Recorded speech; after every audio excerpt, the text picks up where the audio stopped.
the war game stuff is really, really fun. Now, it's actually quite a simple stipulation to include, right? You've got all the other guys in cages, as you would do, and that is right, my friends. I have played WWE 2K23, which you can see some gameplay playing in the background right now, and this is me playing, technically. I mean, we'll start with the war game stuff, because I imagine that's what people will be most intrigued about.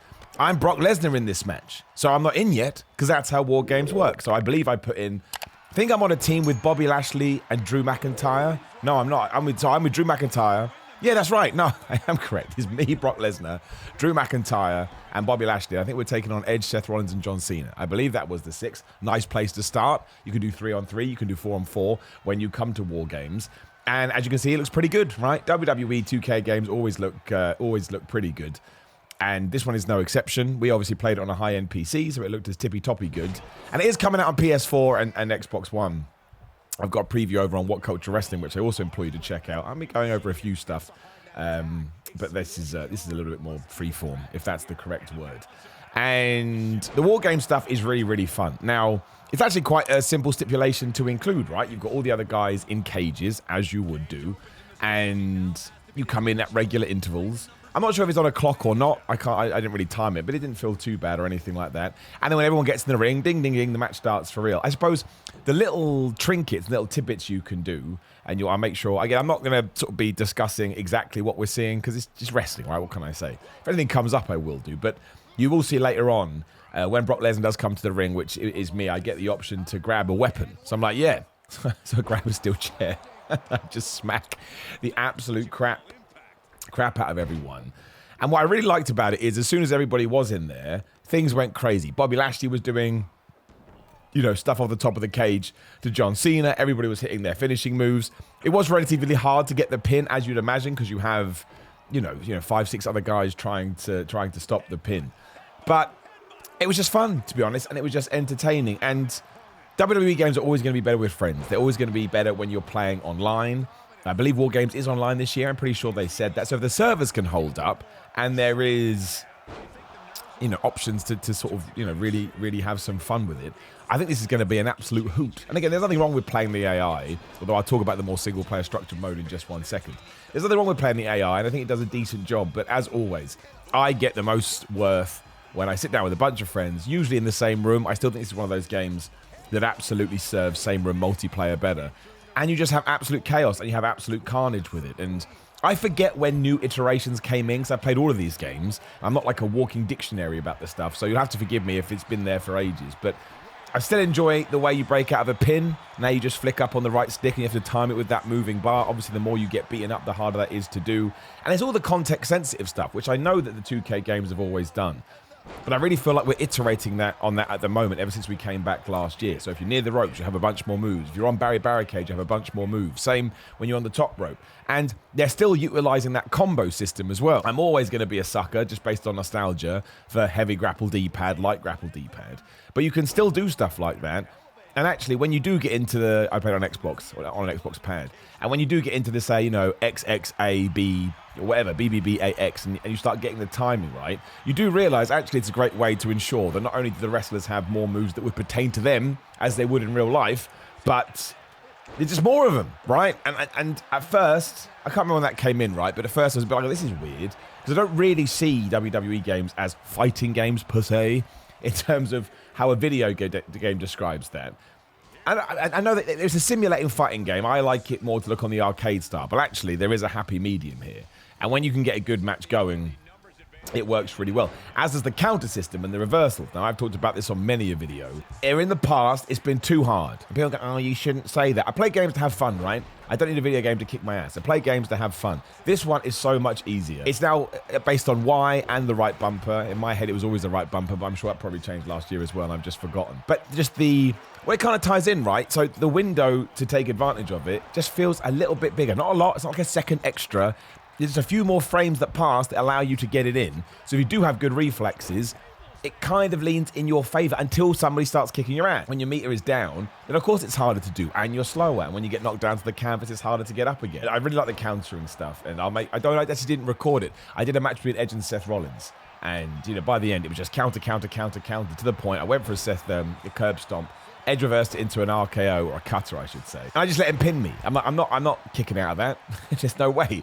That has to be the finish. And I suppose that is something that I would like these games to bring in the future. It's not a big deal, but at the moment it's still, can you beat your opponent? It'd be great. And you can do this, if you're playing with somebody else who has the same approach as you do, it's absolutely, you can utilize it. But one day it'd be great if there was a mode where it's about putting on a good match rather than wins and losses, which is kind of what wrestling is all about. But I think people will be really happy going back to the war games that it's in.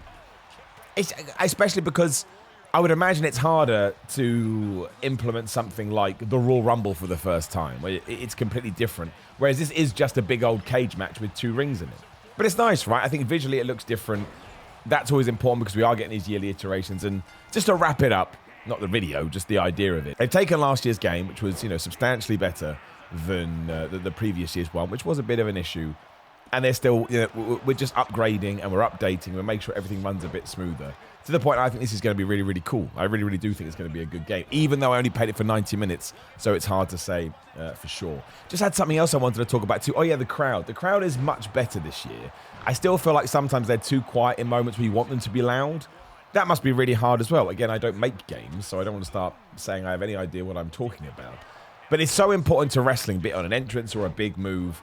But I can only imagine trying to tie those things together may even be impossible. However, when there is a lot of frantic action, do make a lot of noise, and it just helps, right? It helps the atmosphere. Pretty sure I hit Edge with an F5 and get the 1, 2, 3, even though it took forever because people kept breaking things up. And I'll just segue to the Roman Reigns Cody Rhodes match that I did. Now, this was I was the first person up for recording, and it takes me a good 10 minutes before I remember how to play WWE because I'm an idiot. Again, play every year, but I'm not sort of playing it constantly.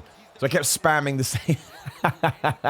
I kept spamming the same move over and over again to the point I had to go into the menu to remind myself what I was doing. But the Cody stuff is cool because he hasn't been in a WWE game for ages. His entrance rocks. Roman Reigns' entrance rocks. All that. The little bits. The production is so fantastic. And again, I just thought it flowed better. I thought the animations were better, which again is massively helpful when a game is so reliant on counters and reversal. And I enjoy everything. All the top rope stuff was good as well. Again, that kind of ties back into that context-sensitive stuff. So you go to do a crossbody, and Roman Reigns is getting up. You'll do that. You do something else as he's down. I don't know why that stood out for me so much, because again, it's nothing brand new. There just must have been something to it. And I move on now to the other stuff that I got to play, which is the John Cena campaign mode, or whatever you want to call it, where you go through John Cena's career, but you are playing as his opponents. So unfortunately, I wasn't able to grab this because, again, by the time I got around to it, my grabbing time was over. But the first match is the RVD match at One Night Stand. You then move on to the debut against Kurt Angle. So we're not really doing it in a chronological order. John Cena presents all of this. I make sure that footage comes up there as well. So he's explaining the context to you, which I thought was quite nice. Kind of ties you in a little bit. And yeah, given that he was so crazy booed the whole time throughout, that's probably why they did it. And also, I think it makes the single player more fun because you get to be RVD, you get to be Kurt Angle. I'm going to guess down the line, making this up, complete speculation. You will get to be a Randy Orton. You will get to be The Rock. I doubt the CM Punk stuff is in there. I don't see how they're going to make that work. You're just going to have to live with that one. But John Cena's had so many good feuds. Maybe do the Nexus stuff. Maybe somebody asked John Cena. Shouldn't have done that at SummerSlam, should you? Obviously, everything with Edge. There's so much good. Seth Rollins. There's a load. Roman Reigns. I'm just cutting myself off now. But he presents it all. And it's the same kind of objective-based gameplay as you're used to. So, John Cena is kind of narrating it to you through the mission objectives. So he'll say, at this point, RVG ran at me with a chair. So you run at him, you hit him with a chair. Then he gave me his guillotine leg drop on Barry Barricade. So you do that.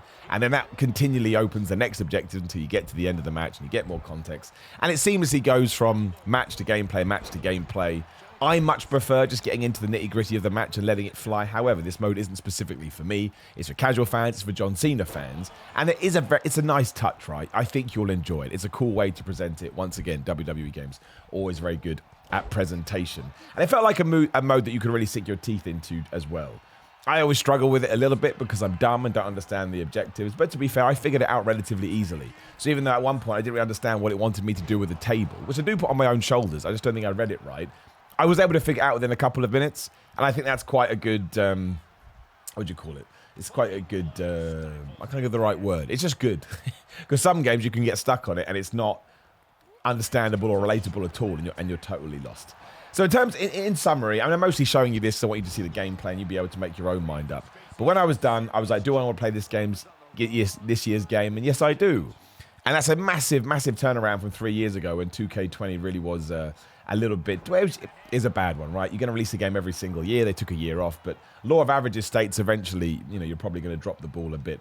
But I do think it's heading back in the right direction. I think people are going to have a lot of fun with this. And of course, when the information, the more details come out, and we kind of see more updated versions of the game, I think it could be the best one for a while. At least I hope so. I'm keeping my fingers crossed. Also comes out in March, I think March 17th. You can get it a couple of days order with a pre-order, earlier with a pre-order. I like that too, because it means a couple of weeks after that we'll get to WrestleMania and we can make a big deal about it. I mean, WWE is always a bit strange in the sense that they announce it and then it's out in a couple of months, or it's a shorter window. But why keep people holding on? It does have a very dedicated fan base that will buy it regardless. But I still think those people will be pleased. Again, it's not going to change your life in the sense that this isn't a complete evolution. It's more of a revolution. Is that the right way around? No, the other way. So it's not a revolution. It's an evolution of what had come before. But right now, I think that's what's important, because you could argue that last year's game was a brand new start. So yeah. I liked it. It was fun. I'm looking forward to play it more. If you put a gun to my head right now and said, "Simon, would you recommend it?" I'd say yes. I'd also be like, bro, I played for an hour and a half. So, you have to give me some leeway with this. Check out the What Culture stuff, because they will have some brand new footage too. And yeah, that's it. WWE 2K23, the Simon Miller very early impression, as it should be. I was going to say too sweet, but then I hated myself. I ain't saying this. Now, please do like the video, share the video, and subscribe. Get the bell ding dings when other videos go being live. There will be a video on the screen. Just click it. You don't have to watch it just for the love of everything. Please click it. Otherwise, you can support the channel at patreon.com/Simon316. Even if you give me $1, it helps and supports my wrestling podcast. At Simon316 on Instagram and Twitter. If you're into my fitness stuff, grillermind.com/Simon and get 10% off all of that. I'm on Cameo. Valentine's Day is around the corner. I'll give you a Valentine at Cameo. I did one earlier. It was absolutely hilarious. And I have merchandise too, wrestling t-shirts, fitness t-shirts. They're all in the description down there. You can get the links, brand new t-shirt, brand new designs coming on both of those. Thank you very much for watching. See you soon.